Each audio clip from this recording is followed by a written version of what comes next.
peça é, mas questões sobre o que é feito com a peça. Há analogias óbvias, embora limitadas, com a holografia do compositor, com a partitura impressa e com a performance da obra musical. Acabamos de tocar numa das diferenças entre afirmações prosaicas como gatos comem peixe e os discursos literários. No que diz respeito a tais afirmações, geralmente não importa se você aprendeu a frase expressa ouvindo-as ou lendo-as, muito embora para diversos discursos literários, como vimos, isso é de grande importância. Além disso, uma vez que consideramos as frases estritamente como afirmações, perguntas, ordens, etc., seria apropriado considerar como elas soariam, por outro lado, se consideradas enquanto literatura em qualquer discurso literário. Deixaria de ser inapropriado, embora o modo como elas soem possa não ser a consideração dominante, como em Ana Karenina, ou mesmo importante, como talvez em O Dia do Chacal. Uma segunda diferença, embora menos importante, é que às vezes é apropriado considerar a aparência das frases se dá quando pensamos nela enquanto literatura. Por outro lado, isso nunca é levado em consideração quando pensamos nelas apenas enquanto afirmações, perguntas, instruções.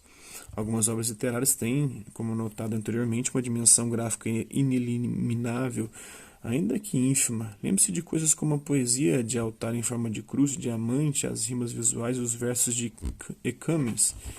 Simples afirmações não literárias não apresentam essa característica.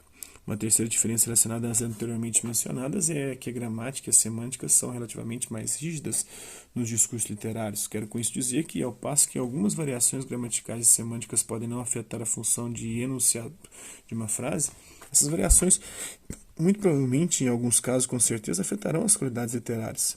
É perfeitamente aceitável que a elocução da frase gatos são psívoros faça a mesma afirmação que gatos comem peixes, se para os nossos propósitos serve a sinonímia como psívoro e come peixe.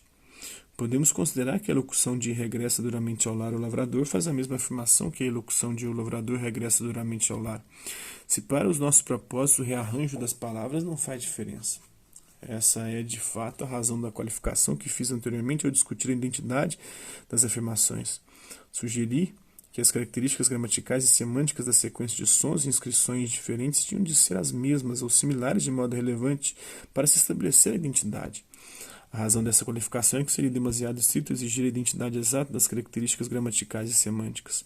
Precisamos relaxar o nosso critério a fim de permitir erros de impressão, deslizes da língua ou da caneta, erros ortográficos e outros desvios menores, tanto quanto o tipo de reformulação de frases feito logo acima.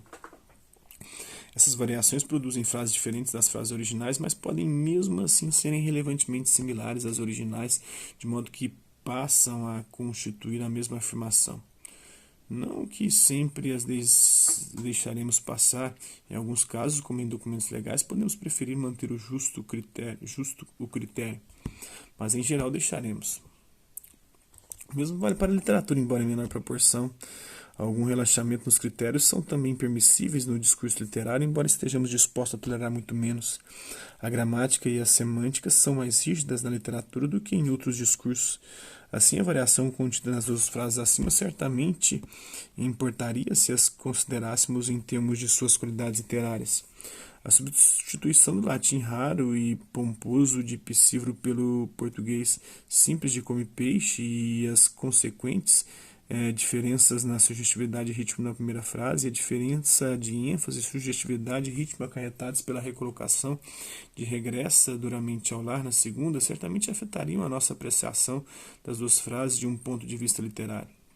A rigidez gramatical e semântica das frases consideradas desse ponto de vista é geralmente muito maior do que para frases consideradas de outros pontos de vista.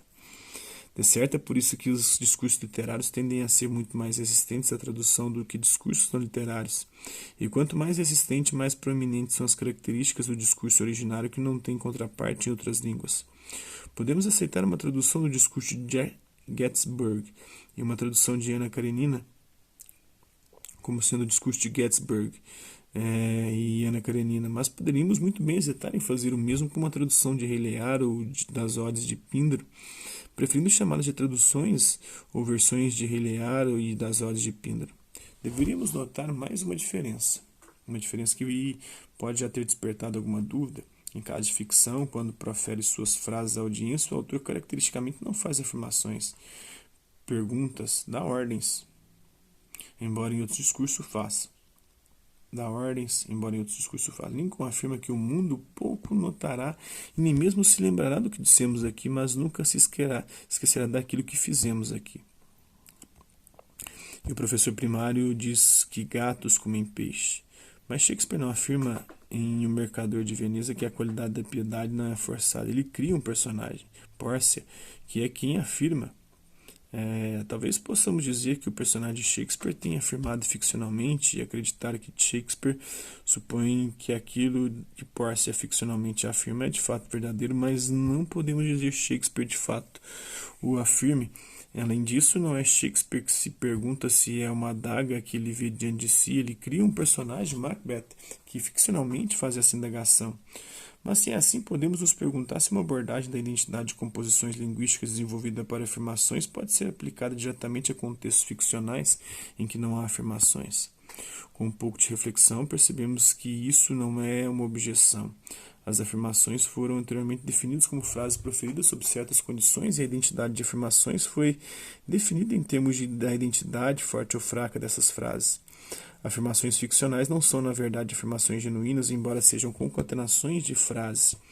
A identidade de um romance, de um conto ou de uma peça é estabelecida pela identidade dessas frases, assim como a identidade de uma afirmação é estabelecida pela identidade das frases nas quais a afirmação é feita, embora, como já vimos, os critérios para a identidade da frase sejam geralmente muito mais estreitos para as frases ficcionais e todas as frases literárias do que são para a maioria dos discursos não literários. Tanto as frases ficcionais quanto as não ficcionais são o mesmo tipo de coisas, diferem apenas nas funções para as quais são usadas. Então, em conclusão, é o momento de retornarmos à definição proposta de literatura, a qual estávamos prestes a explorar antes dessa longa digressão, longa mesmo, viu? 1 hora ali nessa merda. A definição era essencialmente essa: literatura escrita que possui propriedade ou propriedades da literalidade. A consequência da digressão é que podemos substituir composição linguística por escrita. Pode parecer que isso não foi de grande valia, dado o dispêndio de trabalho intelectual, mas apenas se desprezarmos os ganhos invisíveis e advindos da compreensão da relação da escrita com a literatura oral e do status e critérios de identidade das composições linguísticas, especialmente as literárias. Christopher New, na sua Filosofia da Literatura, uma introdução, né? Então é isso aí, espero que vocês tenham gostado do vídeo. Quem curtiu, dá um like, quem não curtiu, dá um dislike. Hasta la vista, babies, e até a próxima.